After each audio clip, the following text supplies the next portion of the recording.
आयकर रिटर्न का नया सीजन, कौन सा फॉर्म है आपके लिए सही?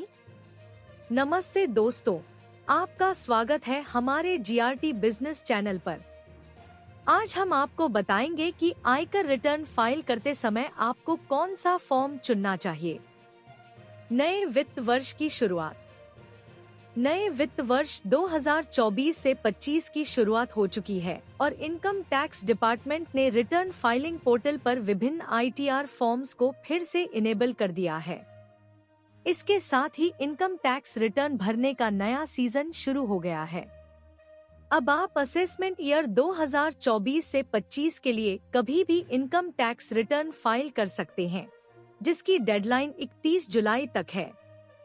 इनकम टैक्स रिटर्न भरना काफी सावधानी वाला काम है। बहुत सारे लोग इसके लिए प्रोफेशनल्स की मदद लेते हैं, जबकि खुद से आईटीआर फाइल करने वालों की भी बड़ी संख्या है। अगर आप खुद से इनकम टैक्स रिटर्न भरना चाहते हैं, तो सबसे पहली समस्या इस बात की आती है कि आपको कौन सा आईटीआर फॉर्म भरना चाहिए। आईटीआर फॉर्म कौन सा चुनें? आयकर रिटर्न भरना काफी महत्वपूर्ण होता है और सही फॉर्म का चयन करना भी उतना ही महत्वपूर्ण है। इनकम टैक्स रिटर्न के लिए कुल 6 प्रकार के फॉर्म होते हैं। अगर आप गलत फॉर्म के साथ रिटर्न भरेंगे तो डिपार्टमेंट उसे डिफेक्टिव बताकर रिजेक्ट कर देगा। इसे सही से चुनने के लिए इनकम के नेचर को समझना जरूरी है। आइए जानते हैं कि आपको किस फॉर्म का चयन करना चाहिए। आईटीआर 1। अगर आप भारतीय नागरिक हैं और आपकी कमाई 50 लाख रुपए तक है, तो आप आईटीआर 1 फॉर्म को चुन सकते हैं। इसमें सैलरी, पेंशन, आवासीय संपत्ति आदि की आय का विवरण देना होता है। खेती, कृषि से 5,000 रुपए तक की आय होने पर भी आईटीआर 1 भर सकते हैं। हालांकि अगर आप किसी कंपनी में डायरेक्टर हैं या किसी अनलिस्टेड कंपनी में आपके शेयर हैं, तो आप यह फॉर्म नहीं भर सकते हैं।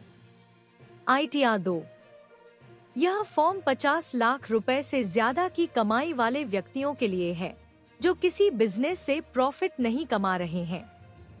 इसमें एक से ज्यादा आवासीय संपत्ति, इन्वेस्टमेंट पर हुए कैपिटल गेन या लॉस, 10 लाख रुपए से ज्यादा की डिविडेंड इनकम और खेती से हुई 5,000 रुपए से ज्यादा की कमाई की जानकारी देनी होती है। अगर प्रोविडेंट फंड से ब्याज के तौर पर कमाई हो रही है, तब भी यही फॉर्म भरना होगा। आईटीआर 3। इस फॉर्म को वे लोग भरते हैं जिनको बिजनेस से प्रॉफिट हो रहा है और इसमें आईटीआर 1 और आईटीआर 2 में दी जाने वाली सभी इनकम की जानकारी देनी होती है। शेयर या प्रॉपर्टी की बिक्री से कैपिटल गेन और ब्याज या डिविडेंड से इनकम में भी यही फॉर्म भरना होता है। आईटीआर 4। यह फॉर्म 50 लाख रुपए से ज्यादा की कमाई वाले व्यक्तियों के लिए है, जो 44 एडी, 44 एडीए या 44 ए जैसे सेक्शंस के दायरे में आने वाली कमाई हो रही है। आईटीआर 5। यह फॉर्म विभिन्न व्यक्तियों और एंटिटीज के लिए है, जैसे कि LLP, association of persons, body of individuals, artificial juridical person, cooperative society और लोकल अथॉरिटी आदि के लिए है। आईटीआर 6। यह फॉर्म कंपनियों के लिए है जिन्होंने सेक्शन 11 के तहत छूट का दावा नहीं किया हो। सेक्शन 11 के तहत वैसी आय पर टैक्स से छूट मिलती है जो किसी परमार्थ या धर्मार्थ कार्य के लिए ट्रस्ट के पास रखी संपत्ति से हो रही हो। आईटीआर फॉर्म चुनते समय ध्यान देने वाली बातें। आपकी कमाई के आधार पर फॉर्म का चयन करें। फॉर्म भरते समय सभी आवश्यक जानकारी को सही तरीके से भरें। किसी भी संदेहित जानकारी को छोड़ने से पहले आयकर विभाग से सलाह लें। निष्कर्ष: आईटीआर फॉर्म का चयन करते समय ध्यान दें और अपनी कमाई के अनुसार सही फॉर्म को चुनें।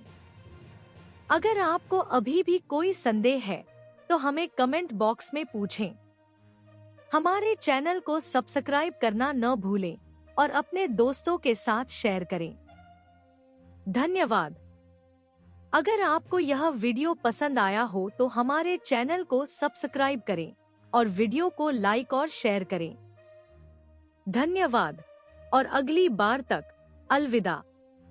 इसके साथ साथ आप वीडियो डिस्क्रिप्शन में दिए गए लिंक के माध्यम से हमसे सोशल मीडिया पर भी जुड़ सकते हैं। धन्यवाद और स्वस्थ रहें। जीआरटी बिजनेस चैनल खबरों का स्रोत समाचार एजेंसियों, जनमत और अन्य सार्वजनिक स्थानों से प्राप्त करता है। हम पूरी कोशिश करते हैं कि यह सारांश और रिपोर्टिंग सटीक और सत्यापित हो, लेकिन हम किसी भी विवाद या त्रुटि के लिए जिम्मेदार नहीं हैं। हमारा उद्देश्य जनमत को जानकारी प्रदान करना है।